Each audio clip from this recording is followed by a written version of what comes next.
Knudsen. Tursky. This is Two Guys Talking Golf. Welcome back, man. Another week. Masters. Phenomenal. Last week was the Masters. I know it's the RBC Heritage this week, and we will get into some of the gear changes and goings on there. But we got to talk Masters, man. I think, well, one of us made a pick last week that turned out to be right. Yep, that is very true, and it unfortunately wasn't me. But before we get into it, just want to let you know this episode brought to you by Fujikura Golf and Ventus, the #1 graphite shaft model on the PGA Tour. Ventus is everywhere, man. They've got 3 different profiles. Depending on the player you are, the ball flight you're looking for, 3 different models. They got a 4th in TR that just came out. That's kind of a modified Ventus Blue. They've got the HB for your hybrids, driving irons. There's basically a Ventus for everything. So, Master Champion might have been playing a Ventus. I think he was. And then I think he played it for the past couple wins as well. So Ventus is huge on tour. It's huge out in the amateur ranks. Go to FujikuraGolf.com. Check out more details on Ventus and find a local club fitter to go get fit for your Ventus. Is winning the Masters a big deal? Maybe. Just it might slightly a big deal. I mean, it's I think it's, to me, it is the biggest deal in sports. Like sports? To me, if you said in your life you could win one championship, and it could be Game 7 of the NBA Finals, you hit the winning shot, or you catch or throw the winning touchdown in the Super Bowl, or hit the home run in World Series, whatever. To me, I take the green jacket over all of them. What about a gold medal? Would you take a gold medal? No, take the green jacket over the gold medal. Okay.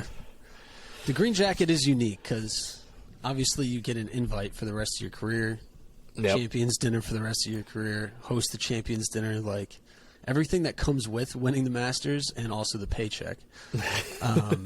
Everything that comes with winning the Masters, I mean, you might be right. Especially for us as golfers, of course it's going to be #1 for us, but people debate whether the Masters is the biggest major to win, which I think is crazy. I always say the Masters, but, cases can be made for the Open Championship or maybe the U.S. Open. Yeah, I mean, no I've heard offense to the PGA. I know it's still a major, but... Yeah, I mean, out of the ranking, I think we can all agree that the PGA is probably the 4th out of the 4. I think, to me, if you were poll professional golfers across the board, every one of them, professional golfers, and say, what major would you want to win? I think it goes Masters 1, I think Open Championships 2, and then U.S. Open. And I think any American-born player, I think the Masters is that's their dream. Like, that's the putt when they're out, playing with their buddies or out on the practice green when they're young. Like, they all say you're hitting a putt to win the Masters and all that. I think a lot of European players or international players may look at the Open in that same way because it's, played on courses over there, and it's very dear to a lot of players over there. So I think those are the two. But I understand the other part of it where people say the field is not as strong as, say, a U.S. Open or even an Open Championship where you have more of the top 50 to 100 players in the, in terms of world ranking in the event. It is a small field, but I think, one, the course makes it extremely difficult. And even though it's the same course every year, it's still tricky. It's still hard. And it's just like the aura of the place. The first couple times you go there, you're just in awe of where you are. And those players tend not to play great. So I think with the Open and the U.S. Open, like, their rankings can flip depending on the course. That's true. That's a good point. Because I think there's certain courses with the U.S. Open. I would say, for me, like, Wingfoot and Oakmont come to mind. Maybe Shinnecock Hills. Yep. And then the Open Championship, St. Andrews. Yeah. That was a sneeze. Thank you. Allergy season, baby. No, I know. I agree with you there. I think that plays a big factor into it because every time you talk about, I mean, even the Open, which I kind of rank as #2 on the list of majors, I think when it gets to, like you said, courses like that where it's St. Andrews, Carnoustie, like the really big names, there's always Carnoustie's overrated. Oh, yeah, but it's still a huge, like, when everybody talks about it when we start playing there, and whether you love it or hate it, and it seems like more people tend to hate it than love it, it's still a huge venue. But when you get into some of those big names, they're amplified. Like, they're big. I'm more of a Muirfield guy over Carnoustie. Biased take. I was just going with the big names that popped in my head first. Yeah, no, I hear you. But I don't know. I think me and you are going with the Masters. Oh, yeah, for sure. So what are some of your takeaways? What are some of your disappointments? From this Masters, I do have to say a lot of things. I mean, Scottie Scheffler's play is just, God, the guy's rock solid. I mean, and not only, it's just like he does everything really well. Like, he drove it pretty well. He hit great iron shots. He hit some wedge shots from some places that even the announcers were, like, blown away that he hit it from some of those spots and got it up and down. He made putts when he needed. I mean, there was just, everybody always has a couple shots or a couple holes that they kind of struggle a little bit with, but his were so minimal. And he just, man, when he made a mistake, he made up for it with the next shot or two. And it was just impressive to watch his game and how strong he played and how cool and collective he was until he got to the 72nd hole. When he got it walking up 18, he got on the green. You could tell, like, okay, like, now it's starting to hit me like I'm a Masters champ. But throughout the whole week, he was just walking along, playing his game, and nobody could touch him. But that was impressive. The other thing that I really loved with the streaming online, I think Colton Oast, and I think I said this, did I say it last week? Yeah. We gave him Colton, huge props last week. Dude, huge fan. I watched him all weekend, like on the streaming stuff. Huge fan. I thought he did awesome. Give him a full-time gig. And then also, I mean, the thing I'm disappointed with, the Rory backdoor 2. You know, I was going to say that too. He always backdoors it somehow. But seriously, every year. With like an hour left of coverage, maybe 5 holes to play, it kind of looked like Rory seriously had a chance. Yeah. Like, if he posted a number and then Scottie stumbled at all, he legitimately had a chance to win. Yeah. He was so hot. Oh, my God. I was sitting there, I was watching with some of my wife's family. We had him over and we were watching, and I was like, if this guy, I'm like, if Rory ends up like going into a playoff or whatever, to know that he kind of played somewhat average to poorly all week, and then he gets to Sunday and if he posts some number, and I was watching because I was like, all right, well, Scottie's on, Amen Corner, where Rory is, and I was like, if he posts this, like, that's dangerous. And then as soon as Scottie got past 15, I was like, it's over. Like, it doesn't matter then. Yeah, once you get through 15, because 15 is the last, like, possibility of making a triple. I guess 16, you can dunk it in the water, but at that point, like, that wasn't happening. No.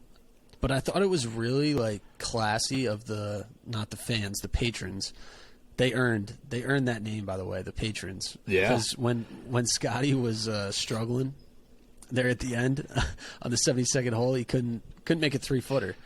No. I thought it was really cool. They gave him like a standing ovation, kind of chanted his name, chanted USA, and it's just like, hey man, we have your back. Like, we recognize it's a little embarrassing of a situation. I think Scottie was a little embarrassed. Like, you always want to end in a classy way.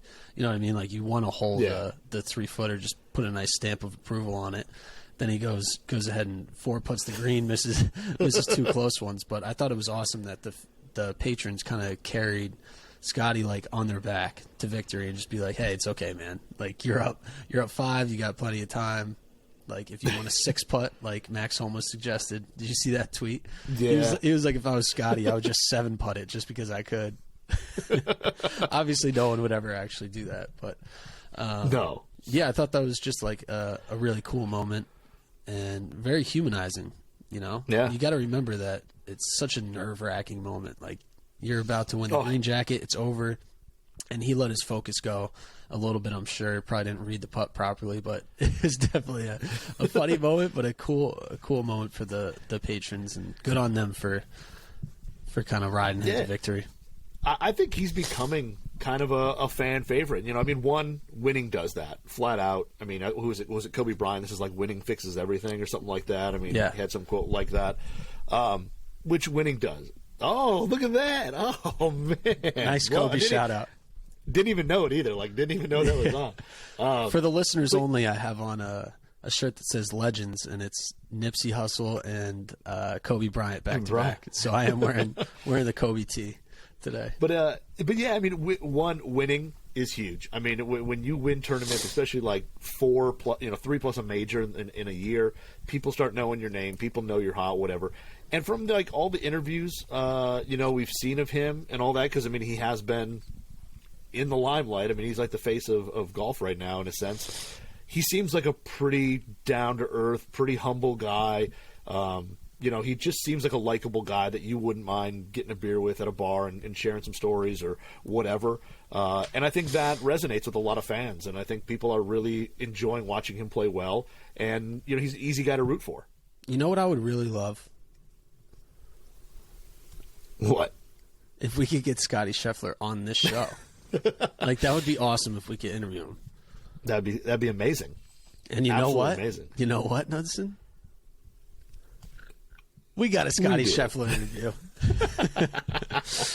We're gonna make the listeners wait till the end of the podcast. We'll try to keep it short, because I know everyone probably clicked on the headline of the podcast, because we'll put interview with Scottie Scheffler. Yeah, we'll keep it short, I promise. But we did get to talk to Scottie for about 10 minutes. Grilled him with all our questions.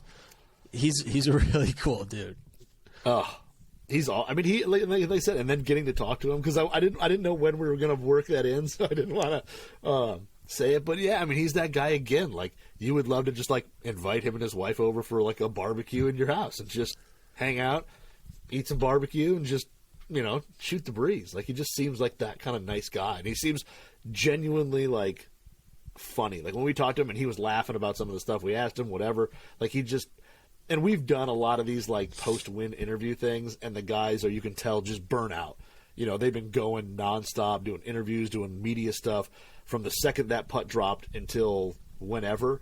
And he was super lighthearted, super nice. I mean, it was not one of those like, okay, let's just get this done, let's move on. Like, yeah, he was super nice. It's tough in those like car wash situations where they have like 12 interviews back to back to back to back, and everyone's kind of asking him the same questions. But it was really good to talk to him. I know he's doing a little yard work at some point post Masters. Just a really fun interview. So we'll get through some of this boring stuff, and then we'll get into the real interview with Scottie. So hang on for that till the end of the show. But I do have a little list of Masters disappointments. Oh, okay. So I'm gonna go through my list real quick. I like it. Okay. Sorry to call anyone out, but awful. Okay, so we're gonna start with Xander Schauffele. Schauffele. Big Masters disappointment. I'm kind of looking at Xander as like, when you gonna win one? That's where I'm at. That's where I'm at with Xander right now. I think he's just proven himself out on tour to be great ball striker, great player all around, and it's kind of just like, when you getting that major win, and he missed the cut. Yeah, he is a guy that I feel like he's always picked for majors. When you go into majors, everybody talks about Xander. Everybody talks about him. He's the next guy. He's the next guy. And then he typically has not played well yet in most majors. And again, who knows? He's still a young guy. He's still got time. But I agree. He's a guy that, at the moment, I think some people may call slightly overrated at the moment. Whoa. But harsh I think word. some people. You just said the U word. I did. Not me. I said some people may be saying it. Not me. All right. So moving along on my Masters disappointments. Bernhard Langer. Oh. I really wanted him to be like, top 10 in the leaderboard going into Saturday, like typical Bernhard. Nope. Miscut. Another one, Freddie Couples. Yeah. Miscut. I don't think Freddie's played well in the past, couple, has he? I know we've been kind of funky with the COVID and all that, so that's been a little weird, but I feel like he hasn't played well in the past 2 or 3. Was that a pun? Where you were like, Couples hasn't played well in the last couple? Last couple? Bang. Knudsen on fire today. But I feel like he's, him and Longer, maybe that the age and now the extra added length, when you look at 15 and 11, some of these things now, I mean, at their ages, you're looking at hole 4 is 240 yards at one point of a par 3. I mean, that's just not those guys. Those guys don't play that way anymore. on the Champions Tour, those holes don't exist. So I can see where they may struggle a little more now. It's going to continue getting harder and harder for the aging golfer to compete around there. I mean, it's just so long at this point. I think. Crazy. I mean, guys were hitting like 5 woods on 4. It's par 3. Yeah, a ton. That's tough. When Bernhard's pulling out the driver on a par 3, tough to be precise there. Oh, Jordan Spieth, another Masters disappointment. I had some higher expectations for him too. I think everybody did. He dunked 2 in the water again on 12. Yeah. Ugh. Yikes. After somebody, like, he was in an interview and somebody asked him about 12 and he's like, I stopped worrying about that years ago. Yeah, right. Ugh. That hole's going to have his number for probably the rest of his career. Yeah. I think we all have those kind of holes, like, in our just golf careers, whether it's like our local muni or some like event we played. And that's going to be one of those holes for him where you step up on the tee and it's kind of in the back of your mind the whole round. Then you step up on the tee and you're like, all right, here we go. Here we go, boys. What are we doing here today? So that might stick with him. I don't know. What hole is your absolute nemesis? Like, off the top of your head, like whether it was like you playing as like a college kid, a junior, what hole stands out to you that it's like, God, you just like walking away with par was like you felt like walking away with a birdie? So I have 2. The Rutgers golf course where we played like our college qualifiers and our college events. Let me just make sure I have the hole number right. 1, 2, 3, 4. The 5th hole. It's this short little par 4, and it's probably only like 320.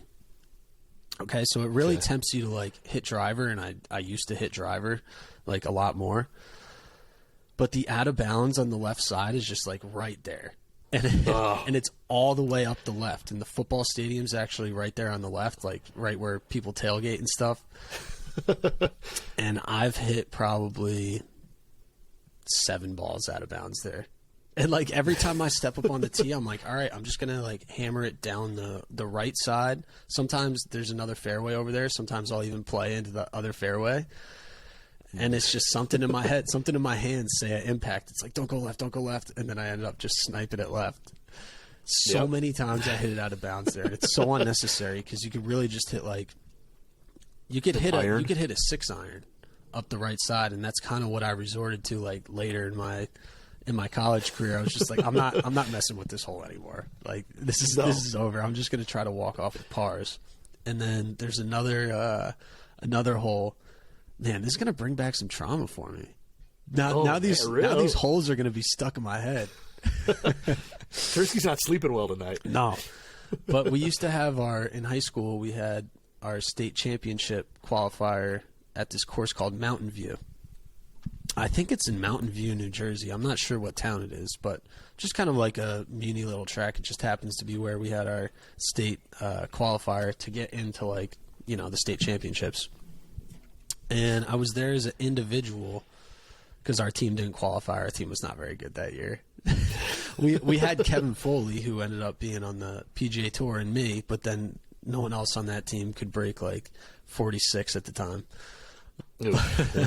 But so I went as an individual, and I'm playing really well. I mean, I think I was like maybe 1 under or even kind of going into the last like 4 holes, and you really only need to break 75, I think, to get in like as an individual.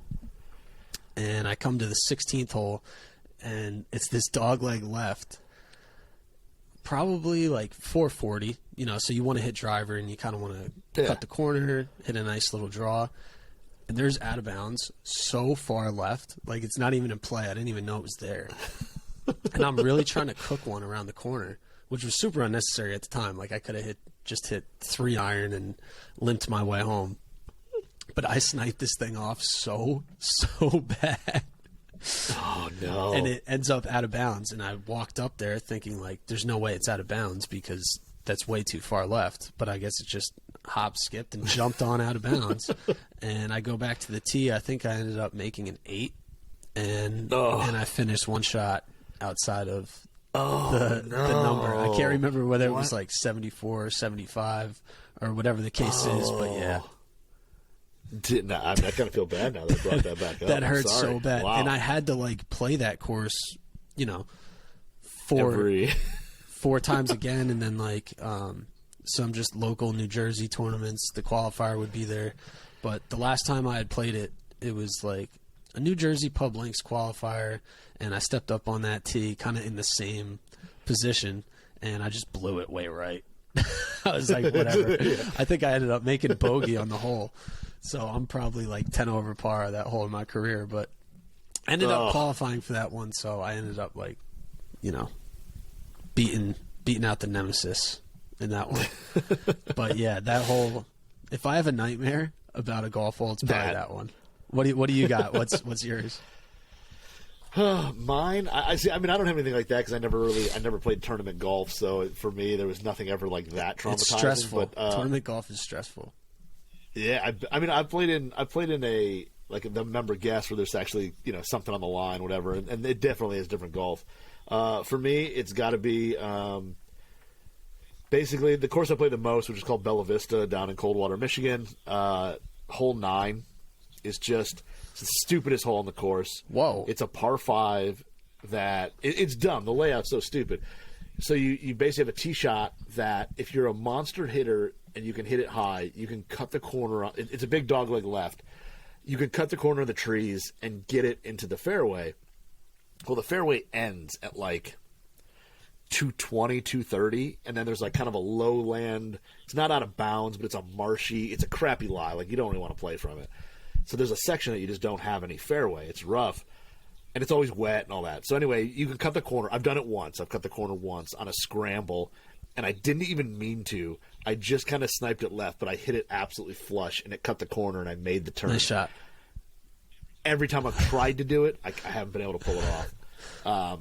So now my play is I hit 4 or 5 iron, and the tee box is like you hit it down a chute of trees. Like it's a little narrow hallway. So now I hit 4 or 5 iron, depending on the wind, to the end of the fairway. And then you've got like 235, 240 up the hill through, again, a little bit of like a chute. Like there's a lot of like trees on the right. And for whatever reason, I always, it's just one of those same things. I tend to miss it left, and I put so many balls in that damn woods off the tee that, and then the thing is, too, is even if, say you hit it into the trees on the left and you can find it, maybe it gets knocked out and it falls down. It's like taking a penalty shot because you still can't get to the green. You still have to punch it out to the end of the fairway and then go to the green from there. And it's just like, it's a dumb layout. And no matter how I try to play it, whether I'm trying to play it safe, whether I'm trying to get aggressive, it just screws me. And I just never play it well. Like getting a par on there is, I'm like fist pumping like I just made eagle. Like it's just that hole. And then the other one for the course that I play the most, St. Clair Shores, which I do play next week, Thursday, men's league. The league's starting up? League's starting up, baby. As long as the weather's good. We're playing. How are we feeling this year? Starting to get my what's in the bag together over there. And then the game is rocky. It's definitely rocky. I'm definitely working on some things that I got to fix. And had a good range session last week. I hit some balls decent. I got this thing where I'm shutting the face as I take the club away, and it's part of the reason I'm hitting it left. But anyway, I'm working on it. Hey, if you're hitting it really left, I think the best solution is always to shut the face more. I think you're onto something there. Yeah, exactly. That's smart. But then at St. Clair Shores, it's hole 8, which is a par 5. It's not crazy long. You can get there in 2 if you hit a good drive. But like your hole at Rutgers course, OB is left, and it's nothing but backyards and trees. Like maybe 15 to 20 yards from the fairway, it is just trees and fence, and it's people's backyards. And I have walked up to that tee, playing 9 with my league, I've walked up to that tee 1 under par, I've walked up even, I've walked up whatever, and I've made double or triple on that hole too many times to count. So that hole, and the worst part is that right, it's pretty wide open. There's a couple bunkers, but for how far I hit it, I have to really nuke it to get it to like the furthest bunker.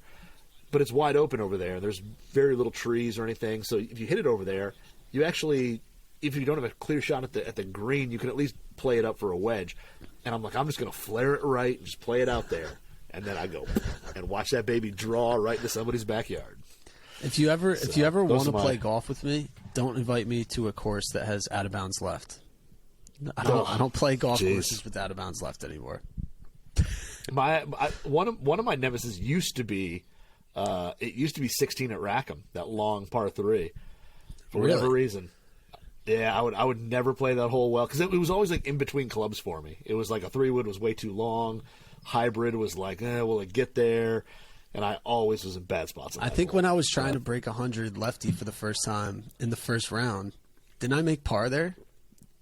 Lefty, yeah, I did. sniped it way right. I low hooked it as a lefty, and I was like 60 yards basically on some hard pan, and I just hit it as hard as I could with like a 64-degree wedge, and I hit it to like a foot. Yeah, because I was like, I remember sitting there because I mean it was fresh in your thing, and I was there, and I was like, this is death. Because the way that green slopes, I was like, there's no way with your current skill level you'll ever be able to stop this on the green. So I'm like, you're dead. And you hit it to like a foot. And I think I made bogey on that hole because I was so amazed at how well you played. That might have been the best shot of my career. As a lefty? No. And just in general? I mean, I'm not breaking 100 if I don't hit that shot. So that's true. That shot was pretty amazing. The other shot that I thought was pretty impressive was when we played Dearborn. And what is it? That, what is it, like 14? Like a par 3? And you were like, I'm going to hit a hole in one here. And you hit a ball that like never left the flag, and it just came up like a little short. And I was like, "Wow!" He like called it. I think you missed the putt though. I should probably dust off the lefty set. Playing lefty's fun. It just like kind of frees your mind up and lowers the expectations. But no one knows these courses, so we should stop talking about them. There's a few people out there. There's a couple people listening who know. If they know the courses, they'll be extra fired up. But let me finish my list of Masters disappointments, and then we can move on to RBC, and then eventually get into Scottie's interview. Okay, finishing off my list. Bryson DeChambeau. A couple years ago, he called Augusta National a par 67. I don't know if he's broken par since he said that, and then he missed the cut this year. I did hear, I think he's getting left-hand surgery, so, obviously good luck to him on that. Hopefully everything goes smoothly. Nothing fun about injuries, especially hand injuries with golfers. Like, I've had, bad wrist my whole career. Wouldn't wish it on anyone. Golf depends a lot on your hands. Now, Bryson's swing depends a little bit more on the big muscles than the hands. Just the way he, goes about the one playing golf swing, kind of taking hands out of it. But still, you got to grip onto the club, and at his speeds, having hand issues is no fun. But alas, a disappointment. He did miss the cut. True. I expected him to miss the cut. I didn't think he was going to make it. When he came in there and saying, like, I'm only playing 80%, my hand's hurting, I'm like, he's toast. All right, moving along. I don't want to have to do this because I'm very proud of him. I think it's awesome that he played, showed a lot of mental, physical strength, but a little bit of a letdown on the weekend for Tiger. Just a little bit of a letdown. I was getting excited. I was like, he might have a chance. He's like really good still. Like his game is well rounded, but you could just see. I mean, the wheels were just falling off a little bit on the weekend. He was starting to limp a little bit more. You could just tell he was kind of losing a little speed, and the course just in general was playing super, super hard. I thought. I was surprised the scores were even as low as they were, with the wind being the way that it was. But just a little. I'm just a little bit disappointed by Tiger's weekend, but still very proud of him. It's awesome he made the cut. Yeah, I'm not disappointed at all. I think to go out play as well as he did Monday and Tuesday shows that he still has the game. I mean, he flat out has the game. No questions asked. And from what I heard and what I saw, I remember hearing, I don't remember who from, whatever, maybe I read on Twitter, whatever, that like when he walked out of the media center, he did his little interview on like Friday or something like that after a second round, and he was limping like you could tell he was in pain. And then I remember seeing on, maybe it was Saturday, he came out to do an interview outside again, like outside the facility, and like he was walking up this little hill, and I mean, the limp he had there compared to like him on the course, he was just gutting it out on the course to not look like he was in pain, because the way he walked there, you could tell like, dude, he was hurting. So to me, I'm not disappointed. I mean, it's impressive he made the cut. And I'm not shy. I figured 4 straight days of that much walking, of that many hills, all that, was going to take its toll on him. But you can tell, when he's fresh, Thursday, Friday, God, he hit some great shots. Yes, he doesn't have the crazy ball speed anymore, but that may come back. And 2, the rest of his game looked pretty decent for the most part. Well, he proved he can play 4 rounds of competitive golf, and if you could play him at Augusta with how hard it is to walk around there, you can play anywhere. So I think, the next time he tees it up, whenever that is, he should have some nice confidence that at least he can get through and that he still has the game and that it holds up. So I wouldn't be shocked if he wins. I'll just put it that way. Yeah, he's going to win one more at least. I don't think that would be his career. I don't know if it's going to be this year or when it's going to be, but he clearly still has the game, short game, putting, superior iron player, and kind of just, like always, depends on how he's hitting the driver, whether he's keeping it in play, and especially now more than ever, being that he's not like the longest guy out there, accuracy becomes a premium. So kind of just depends on how he's hitting the ball. I don't know.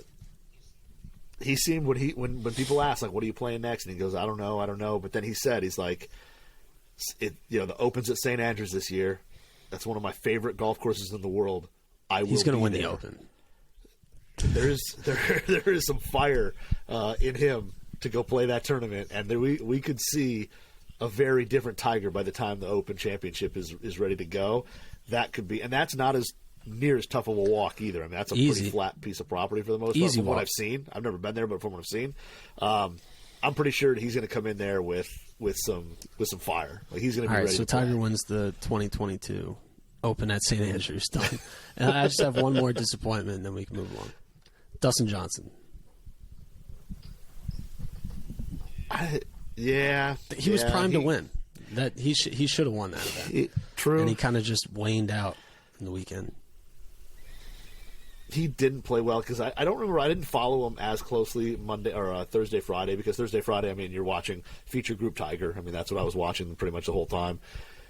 So even when I kind of went back and rewatched coverage, there wasn't a ton of Dustin, but he really did struggle on the weekend. And for a guy who already has a green jacket, who has the power, has everything, I don't know. I felt like everything around the green just struggled. Like, he didn't putt and chip well. He just did. The short game just wasn't quite sharp, it didn't seem like. But yeah, I can see where that's a little disappointment. So sorry for calling all these guys out, but you got to review the event fairly. All right, so that was our little Masters recap. Let's get into some RBC Heritage Harbortown news. All right, so I really just have 3 main topics here before we get into the world number 1 interview.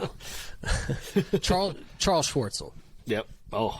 Did you see the irons? Love them. So Charles been struggling this year. Well, he's missed 6 straight. Well, he missed 6 straight cuts to start the year. Yeah. He obviously has been using a homemade set of irons that he did all the work on himself. He drilled about 3 holes. He ported 3 holes in his Mura irons, the blades. I think he was trying to hit a certain swing weight or something. And then he ends up filling them back in with lead tape. And that's kind of the irons that he's been using for the last 2 years. He comes to the Masters with a new set of artisan golf prototypes made by Mike Taylor. Yep. So who did I go and talk to? I talked to Mike Taylor. Oh, nice. Nice. And I also talked to Charles himself about the irons. So I guess he was kind of struggling with wedges a couple months back, and he went to go see Mike at the Old Oven, which is now Artisan Golf headquarters. Yeah. He went for a wedge fitting, got fit up into wedges. He was like, I had a wedge problem. I went to go see Mike. He built me a set of custom wedges. No more problem. He was like, it's funny how that works, isn't it? But while he was there, Mike Taylor showed him a set of prototype irons that he's been working on for basically 2 years. He's working on a production model where Artisan Golf customers will be able to finally get irons. They're not out yet. They're not ready yet. He's like, I don't want to rush it. You know, Mike Taylor's so precise. He doesn't want to rush perfection. But he had a set of samples laying around, and Charles took a look at them, and he was like, I like these. He was like, when they're ready, send me a set. And I guess like a month or two went by, and Charles hit him back. He was like, hey, did my irons ever come in? And Mike was like, well, I have a set of samples laying around, like, of this production model that you saw. We got some in from overseas. I'll send you a set. I'll send you them up with your shaft in it. He plays the Dynamic Gold X100 120. Okay, yep. So he gets the irons in. I think he spends about a week with them practicing, and he throws them right in at Augusta. Fresh off 6 straight missed cuts, he finishes T10 and really had a chance to contend. He kind of floundered a little bit on Sunday. I think it was Sunday. It was either Sunday or Saturday, and he kind of played himself out of position. But he said he struck the ball great, and what he was saying about the irons, which look super clean, by the way. Dude, awesome. Yeah, super clean. Really what you expect from Artisan. Just like a little something on there and super precise work. But what he was saying, and Mike Taylor confirmed, is that he uses just heavier head weights than pretty much anyone in the industry. And his whole philosophy, and we talked about this at length, me and Mike, his philosophy is that swing weight does not matter. He said swing weight's just a result of components. He's like, you can have a light grip, you can have a heavy grip, you can have a normal grip. Like, that's not going to change how the shaft loads energy into the golf ball. He's like, it's all about getting the head weight and the total weight right. He's like, yeah, it can be a swing weight this or swing weight that, but when you pick up the club, like, is it too heavy for you? Is it too light for you? Like, let's get the total weight right, and the head has to be heavy enough to, like, engage the shaft and have the shaft perform how it wants. That's not me saying it. That's Mike Taylor, legend club maker in the game, saying that. Yeah. So I tend to listen to Mike Taylor on these things. Yeah, I would. I mean, sneeze number 2. Sorry. Bless you. Thank you. I build all my stuff to a certain swing weight, and it's just kind of how I've always done it. But I get that too. Like, I understand, because I've built stuff for people that I've taken apart, and you're like, wow, the swing weight is either crazy heavy or crazy light, and the people don't even, like, know what you mean. They're like, you're like, hey, this is, swing weight's really light, and they're like, okay, like, what does that, like, that doesn't mean anything to me. Yeah. I hit it well. Like, so I can see where a lot of times golfers, like, it doesn't matter. Like Mike said, as long as it feels comfortable, it feels like the right weight for you. But the irons look amazing. They're not, and again, this is just looking at photos that, like, you guys, you took and Greg took. They don't look crazy razor thin. They look like they've got a little meat to them. They're absolutely beautiful in terms of the finish and all that, which you would expect from Artisan. But I like the shape. Like, they're not too chiseled. They're not too squared off. They've got just a little bit of softness to them. Overall, I'm a huge fan. I mean, I don't have the game to play them, but I would love to hit a few balls with them. There's just never anything off-putting about the way a Mike Taylor or Artisan or a Nike club looks. It's always just, like, really smooth, really clean, simple, beautiful, and that's what these irons are. But yeah, I was kind of just going through Getty Images on Friday, I guess, because Charles was kind of making a move, and I just wanted to confirm that he still had those mirrors with the lead tape and the ports in the back and the homemade set. And I was like, wait a second, that's an Artisan Golf logo. What do you got there, Charles? And so they're a prototype of a production set that will come out in the near future. Well, I shouldn't even say near, in the undefined future, because he doesn't know when they're coming out, but they look good, and I'm sure when they come out, they're going to sell out immediately. And they're going to be really expensive, and they're going to be really, really awesome. What do you think? And you're probably going to have to go and get custom fit. I'm not sure he's just going to, like, sell them off the rack or anything like that. It's Artisan. It's custom made. Yeah, you're probably right. I mean, like the wedges, for the most part, you pretty much have to go get fit, whether it's down there or wherever. But it'd be pretty sweet, though, to have a set of irons and a set of wedges, all artisan with your little serial number on the hosels. Yep. And, and all that. Like, man, that'd be sweet. I unfortunately don't have the wallet for it. That's a little out of my... One, it's out of my game. I mean, the wedge is okay, I can play, but the irons, I just don't have the game for. And two, I don't think my wife would approve. I don't know what they're going to cost, but I'm pretty sure she won't approve what that cost is. It's going to be high. That one's tough. Moving along, Jim Furyk. We spotted Jim Furyk at the RBC Heritage. He's got quite the eclectic bag because he is an equipment free agent right now, so he's got all sorts of different brands. He's got the new Stealth Plus driver, Titleist fairways. He's got a UW in there, Callaway UW. Yep. Some Callaway irons that he's had in the bag for a while, but his wedges are the most interesting to me. Oh yeah, he had a lab putter out there. I think he was testing 3 different putters, but the one that was in his bag was a center shafted LAB putter. Yep.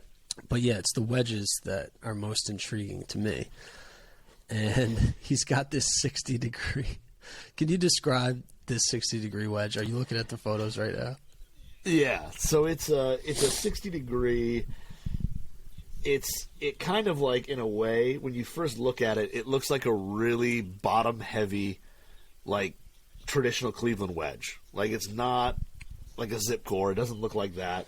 But it's got a lot of mass low on the club. Like, the sole's kind of wide, and it's not just a wide sole with like any type of cavity or anything like that. It's just a lot of metal back there, and then it's got a gob of lead tape on it.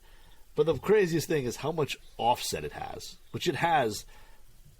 It has purpose-put offset there. This isn't like, I bent a club a little strong, it added a little bit of offset. No, this is like a half shaft worth of offset into a 60-degree. It's like 5 inches of offset. It's a lot. So I talked to him about it because I was like, I need to know more about this wedge. So here's what he said. He said, it's back from my Srixon Cleveland days. Srixon started making this for me when I was with them from 06 to 2010. Then they acquired Cleveland, and they started stamping Cleveland on the wedge. It was an old Cleveland 485 that I had ground and taken the weight off. Hogan made one for me, then Srixon made one for me. He was like, good story behind this one. I knew that last year I knew the last year I was with them in 2010, and so when he switched back into the wedge, like when he became a free agent, he had to think back to when the grooves changed in the rules. So when he went back, he went back to the wedge, he had 4 of the special prototype heads, which is one of these heads that they custom made for him. So he had 4 of the wedges. He had to send them to the USGA to see if they were conforming with the grooves, and they were. So there's 4 wedges that are approved, and they all have his little JF1 stamping on the hosel. And so those are conforming. And he was all fired up about it. But even more interestingly, possibly, is that he revealed that he has a grinding wheel and a loft lie machine at his house where he tinkers himself on.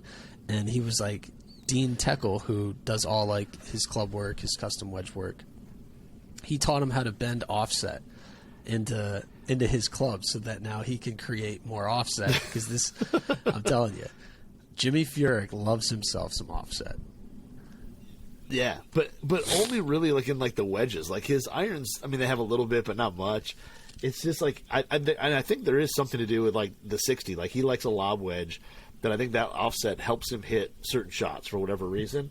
But yeah, the grind on the bottom, you can tell is not done by like a true seasoned professional, guy on one of the tour trailers, because it's got like little lines that kind of shoot everywhere. It's not crazy smooth.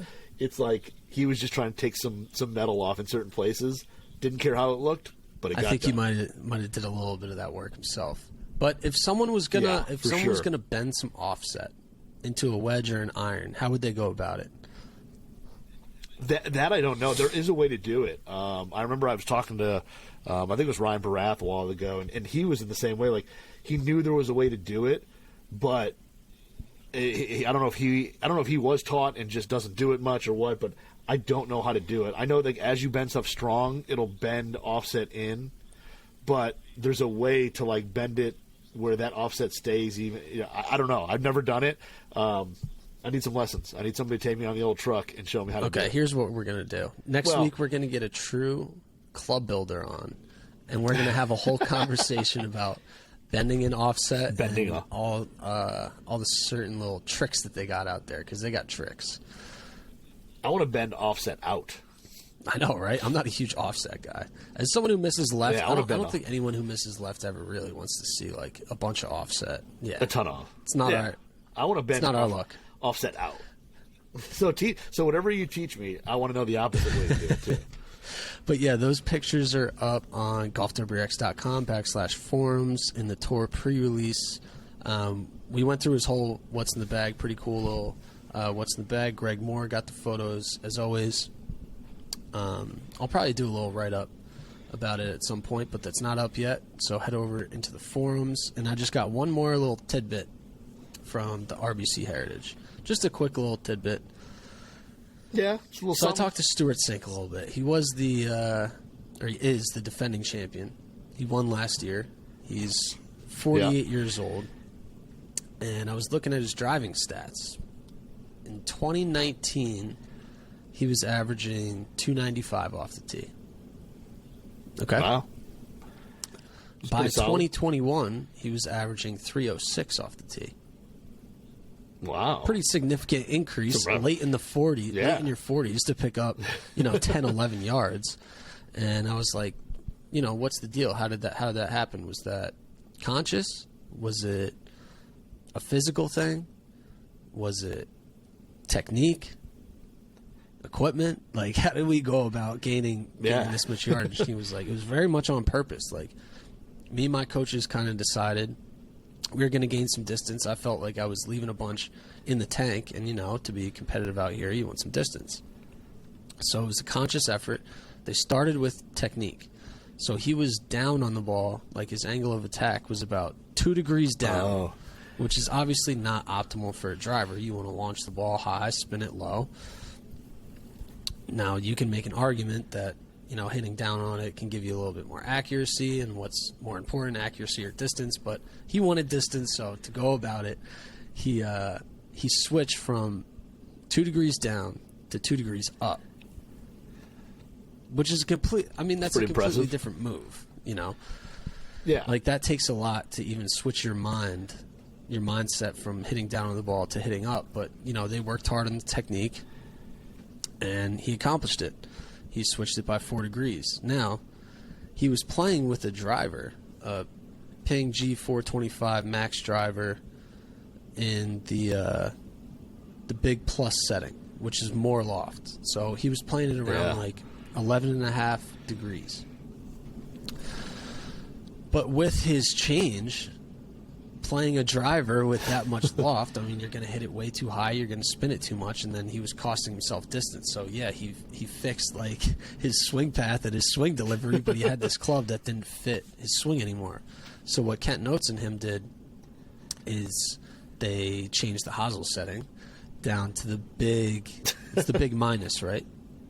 So they took out a bunch of loft. Now it plays around...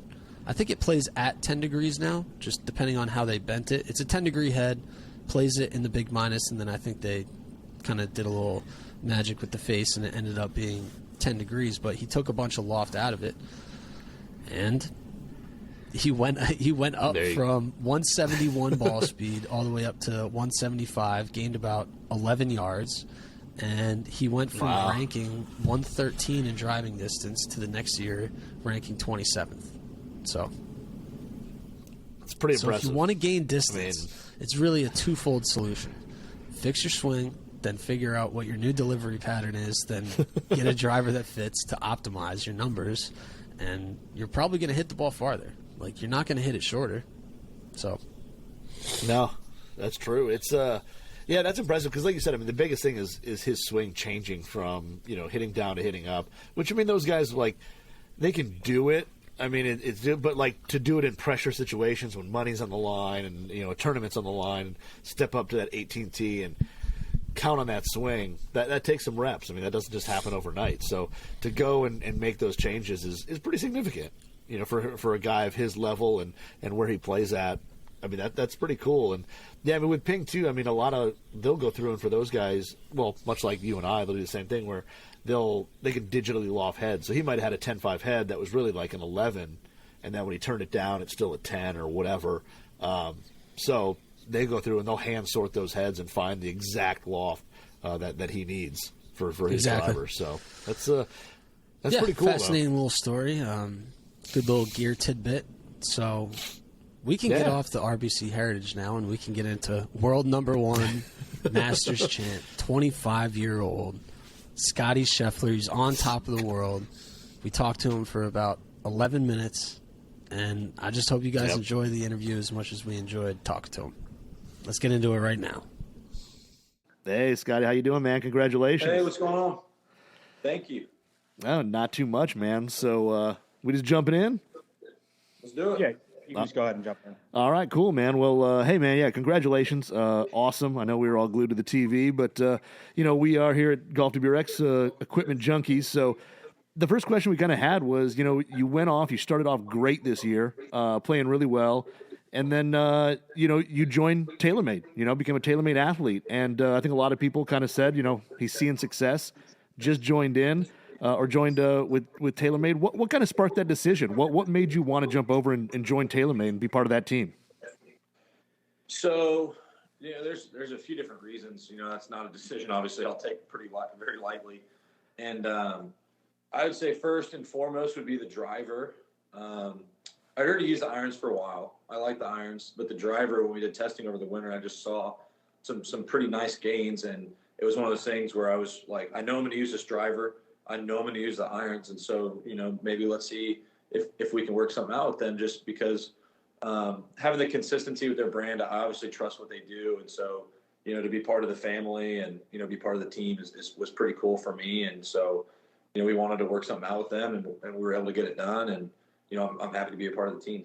Yeah, that's pretty cool. And kind of on that note, I mean, you had a fairway wood in that bag for a long time. But what did it take the boys at TaylorMade to do to get that VR Pro out of your bag? So there's a few things. One of the things I've struggled with was actually hitting 3-woods too far. And also just not seeing all my shots. And these guys did something to the shaft. Honestly, I can't even remember what they did. It was something with the tipping. They may have tipped it a couple extra inches and then, moved some weight around in the head and then started with a higher loft and then bent it down. Adrian and those guys, they did all kinds of stuff to the 3-wood head. And when I put it in the bag in Austin, I originally put it in because I was like, I'm going to hit more tee shots here. And I can always do the prep work on the driving range, seeing and hitting all my shots, but having to get it in competition is totally different. And so Austin was kind of a good area for me to be like, okay, I'm only going to hit this off the tee, a few times. Like, let's put it in the bag and see what I can do with it. And, it was a pretty seamless transition. I saw the shots I wanted to see. My mishits were more accurate with the TaylorMade than they were with my Nike. And, I've seen some significant improvement already. Yeah, that's pretty awesome. Like I said, when you see something that old in somebody's bag, it's going to take something special to get it out. So you you're having this unbelievable year, which is just amazing, and we all hope it continues. But you're a young guy. You're 25. You're walking up 18. At Augusta with a big lead. I mean, where do you see yourself going from here? Because that's a pretty special moment that a lot of people have dreamed of, and you've accomplished it at a fairly young age. So where do you kind of see yourself going from here? I don't really look too far into the future. So for me, I'm just getting some rest at home. I think the last few weeks have been pretty draining emotionally, especially the Masters with it being a major. But then, there was all the hype in Austin, and that being, a place that's also so special to me and really wanted to win that event. So right now I'm kind of more just emotionally drained. So I've been just chilling at home, getting some rest, doing stuff around the house, just being normal. And it's been great. And, going from here, I'm just going to keep doing what I'm doing. I've put myself in a good position in the FedEx Cup, and I just got my first major, and for me, I'm just going to keep doing what I'm doing, working hard, keeping up the work in the gym, and just keep trying to improve. So goals for me and stuff like that, nothing's really going to change. Yeah. And are you wearing the green jacket right now? No. I know we can't see you, but I was like, hey, maybe he's got it on right now. I mean, how much are you going to wear that for the next year? It's kind of funny. I put it on the other night. Meredith and I were just sitting around, and I just thought it'd be kind of a funny joke. We were having dessert, and I just kind of went back in the other room, grabbed the jacket, put on. I was like, I'm just gonna have my dessert I'm gonna eat my ice cream with the jacket. Just being us at home, just kind of having fun with it, and honestly, probably not too much. It's one of those cool things. I'll keep it in the golf room. I want to represent the club well, and so I'm only gonna wear it, for certain special occasions and stuff like that. Yeah, no going too wild and bringing it back all destroyed. Yeah. I don't think they're gonna give me a replacement, so I better take care of the one that I got. Yeah, that's pretty true. Yeah, I mean, so like you said, you're gonna kind of take a break. You've kind of been on this run. What is Scottie Scheffler and what does he do in his off time? Like what's your kind of plan of relaxing between now and the next time you tee it up? We have a little backyard here at our house, and I went to Lowe's yesterday and got some pool equipment to clean the pool. I was just talking. We're redoing like some little grill area in the backyard, and I asked one of the guys that helps us around the house what I should do to clean the leaves up, and he was like, "You got to get this leaf vacuum." So right now I'm kind of jacked up about the leaf vacuum. So I'm going to go to the store after this and get that. And just clean, be outside. The weather's so good here at home, and I'm used to being outside practicing, but right now I'm just getting a bit of rest. So I'm gonna go clean the yard, maybe go for a swim, just do nothing. I love it. I think everybody needs a photo of you sweeping up leaves in the green jacket, because I think that's what anybody would do. That would be funny. Yeah, so I mean, getting back to a little bit of club stuff. You play the P7 TW, the Tiger Woods iron, but TaylorMade also makes the P7 MB. What made you go with the TW over, say, 730 or P7 MB? Is it a Tiger influence, or was it a performance difference? Well, I would say the reason I tested it was definitely a Tiger influence. I used the 730s for a number of years, and I played with Tiger at the Masters in 2020, and I watched him hit it, and he hits it so solid, and he flights it so well, and does all kinds of stuff with the ball. And it kind of clicked in my head. I was like, I used Nike clubs for so long when he was helping develop those irons, and I'm like, why wouldn't I, at least test his new irons with TaylorMade? Because they're his irons. He obviously had influence in the process of developing and producing the iron. And so I went home in the off season, tested them out, and I saw that I was able to hit more shots with them. I was able to kind of flatten out the flight a little bit more when I wanted to hit it low, hit it through the wind, and when I wanted to hit it higher, I could do that as well, and just kind of hit all kinds of. It gave me a little bit more variety in what I could do with the golf ball versus the P730, and it's not a huge difference. It's just when you put yourself in a 20-mile-an-hour wind in your face, and I'm like, I want to flatten this out a little bit, and I can flatten it out, and the ball be a little bit more stable with a head, and it's only a couple of yards, but for me, it felt like a huge difference. Nice. And Scotty, Andrew Tursky here. Congratulations on the Masters win, by the way. Achieving something literally every golfer in the world has dreamt about. I'm just curious what you're feeling right now. Obviously, world number one, just put on the green jacket for the first time. Can you kind of put that into words, what it feels like for golfers who have always wanted to feel that feeling? Yeah, I mean, the walk-up 18 was pretty special. Sunday had been such a long day and such a grind, and then Teddy and I kind of just enjoyed the walk up 18, and so what I'm feeling right now is it still hasn't really sunk in. I'm pretty tired, and I've just been chilling at home, and just kind of enjoying the moment. Meredith always asks me how would I want to celebrate getting my first win and winning tournaments, what I want to do to celebrate. And one of my favorite things is just going back and just kind of living our normal lives and just enjoying the moment. And so really we've just been kind of hanging out at home, reflecting the last few days and trying to let it sink in. You've achieved so much in this last 3 months, so I'm not sure if all of it is set in, like you mentioned. But I'm curious if there was one piece of career or life advice you could go back and tell your 10-year-old self, what would you go back and tell him? My 10-year-old self? Yeah. I'd probably tell my 10-year-old self not to take myself so seriously. I think you really build up what you're doing at the time in your head. I had a good support system around me that helped me not do that as much. But, when you're a kid, sports are so important to you. And so for me, just, probably just trying to enjoy it a little bit more and not put so much pressure on myself when I was a kid, just because I wanted to play well. I wanted to succeed. And, I took those losses hard when I was a kid, and, I've gotten better with age, not taking myself too seriously and understanding that, bad things are going to happen. And, it's not a perfect game or perfect science, and, just to enjoy it. Well said. Any idea what's going on the Champions dinner menu next year? My guess would be I'm from Texas, and so y'all could probably predict, 90% of my menu. I'm a meat and potatoes guy, so, I hope everybody at the dinner enjoys their meat and potatoes. If not, they might be going hungry. Love it. That's awesome. So, All right. Hey, thanks, guys. Really appreciate the time, man. That was awesome. Thank you. Thank you. Thanks so much, Scotty. Thanks, guys.